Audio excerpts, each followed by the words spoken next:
उत्पादन बढ़ाना, क्योंकि लाभ तब होगा जब उत्पादन बढ़ेगा।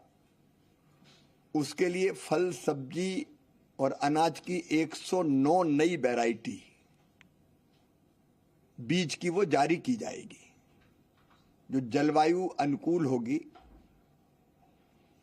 और ग्लोबल वार्मिंग के इस खतरे में चाहे ज्यादा तापमान हो या कम पानी हो, अच्छा उत्पादन देंगे। न केवल उत्पादन बढ़ाने की बात है, अपितु लागत घटाने के प्रयत्न भी इस बजट में हैं। किसान को किसान क्रेडिट कार्ड हो या सस्ता ऋण हो उस पर, उसके कारण किसान की लागत घटेगी। प्रधानमंत्री किसान सम्मान जैसी योजना से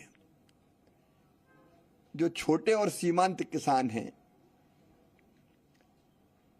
उनकी लागत में कमी आएगी। इनपुट डालने का मौका इस राशि से उनको मिलेगा, लेकिन उत्पादन के ठीक दाम देने के लिए एमएसपी पर खरीदी सुनिश्चित की गई है।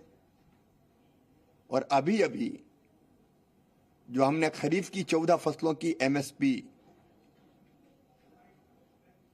जिन दरों पर होगी, वो एमएसपी की दरें हमने जारी की थी। इससे किसान को ठीक दाम मिलना सुनिश्चित होगा, किसान को ठीक दाम मिलेंगे। लेकिन इसके साथ साथ इस बजट में एक बात पर विशेष रूप से ध्यान दिया गया है,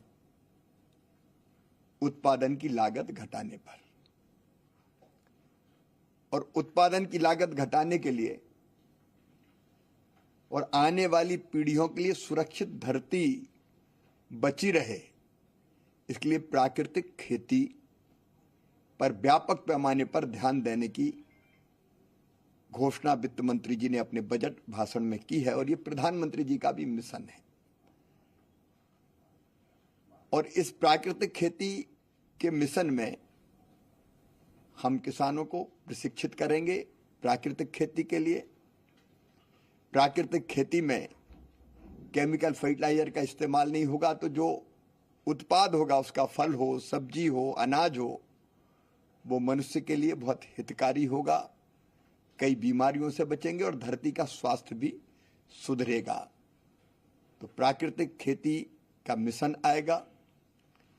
कृषि में डिजिटल इंफ्रा तैयार करने की बात कही गई है, जिससे किसान कई परेशानियों से बच जाएगा और विशेषकर दलहन और तिलहन का उत्पादन बढ़े, किसान को भी ठीक दाम मिले। इसलिए दलहन की 3 फसल, उड़द, मसूर और तूर, अरहर, वो अगर किसान पैदा करेगा तो पूरी एमएसपी पे खरीद होगी। उसके लिए समृद्धि पोर्टल भी लॉन्च किया गया है। और हमारा देश दलहन और तिलहन के उत्पादन में आत्मनिर्भर बने, इस बात का प्रयत्न किया जाएगा। कुल मिला के जो आज कृषि के सामने चुनौतियां हैं,